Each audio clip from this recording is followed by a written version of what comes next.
ముందు వీడిని వేసే.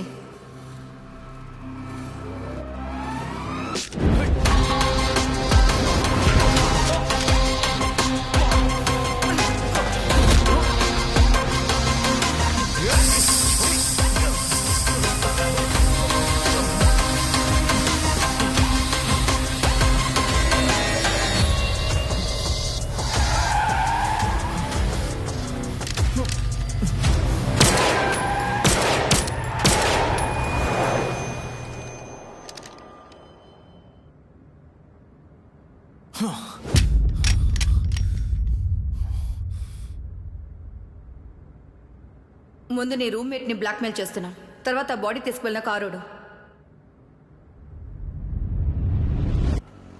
చెప్పరు సమస్యలన్నీ సాల్వ్ అయ్యాయా? సమస్యలు ఏమీ సాల్వ్ అవ్వలేదు, కానీ అన్నిటికీ కారణం ఎవరో తెలిసింది. ఎవరు? నా రూమ్మేట్ సోము ఉన్నాడు కదా, వాడి అన్ని సమస్యలకి కారణం. కానీ ఎస్కేప్ అయ్యాడు. వాడిని పట్టుకుంటేనే ఇందులోంచి నేను బయటపడగలను. నేను